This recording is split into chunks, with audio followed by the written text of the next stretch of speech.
नमस्कार, उज्ज्वला किचन मध्ये तुमचं स्वागत। आज मी ना साबुदाण्याचे म्हणजे थालीपीठ बनवते। तर त्यासाठी लागणारे साहित्य बटाटे, साबुदाणे आणि हा मिरची, जिरे ठेचून घेतले। उपासासाठी करते। एक वाटी मी साबुदाणे घेतले। हे बघा, कढईमध्ये बारीक करून घेते। आता हे झाले, मी बंद केला गॅस। मी आता काढून घेते, थंड करून घेतलं हे छोट, आणि आता मी मिक्सर मध्ये घालते। आता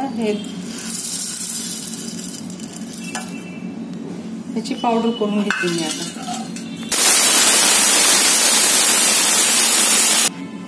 नाही थांब, पीठ हे पूर्ण चाळून घेतलं। आता मी ह्याच्यात घालते।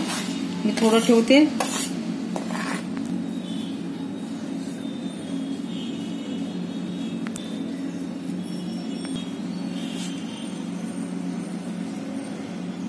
छान पडतं हे।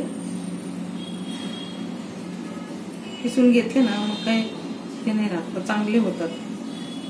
पीठ मळता येतं चांगलं। झाला किसून। आता हे आहे ना, हे जिरे आणि मिरची मी ह्याच्यात घातली। आता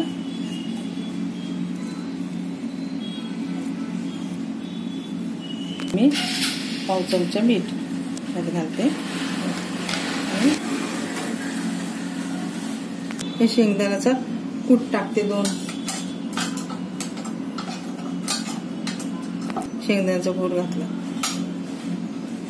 माझं पीठ मळून हे झालं, मळून आता थोडस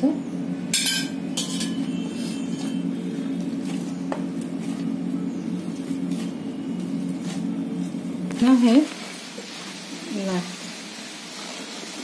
जरा कडक होते हे पीठ, आणि म्हणजे साबुदाणा बटाटा ना कडक होऊन जातो।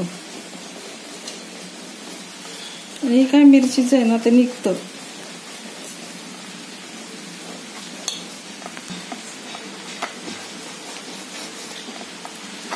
आता ह्या चिरा जातात, तर त्याच्यासाठी ना जर झाकण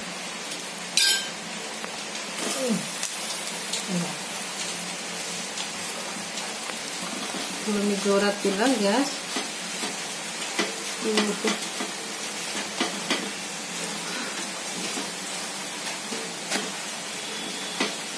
छान भाजलं गेलं, खूप छान दिसतं असं पांढरं शुभ्र।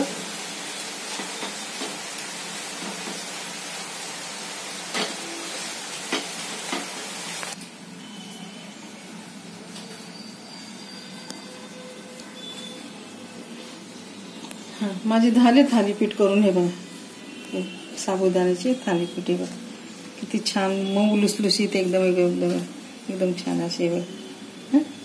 तूप लावा, तेल लावा, असं केले मी। हे तुला आम्ही दह्यासोबतच खाणार आहे। तिखट उपासाचे मोठे मस्त छान। असंच राहू दे। आणि मला म्हणे हे डिझाईन वाटी मग हे नको करू तू, काही मी त्याच्यावर झाकण नाणी करणार होती, असे गोल गोल पाडणार होते, तर म्हणे नको, ते पोळीसच ठेवलं। मग मी बघा, नाही तर तुम्ही डब्याचं झाकण करून गोल करून घेऊ शकता, पण हे डिझाईन वाटी म्हणून माझी मुलं म्हटली म्हणून मी तसंच ठेवलं। पण असं करायचं असेल तर करून बघा, नाही तर करून बघा। आवडली तर लाईक करा, सबस्क्राईब करा, कमेंट करा। कमेंटमध्ये मला सांगा तुमच्या प्रतिक्रिया, आणि बघताय माझी रेसिपी कुठून बघताय सांगा तुमच्या। आवडलं तर लाईक करा, सबस्क्राईब करा, कमेंट करा, माझा व्हिडिओ शेअर करा। थँक्यू, धन्यवाद।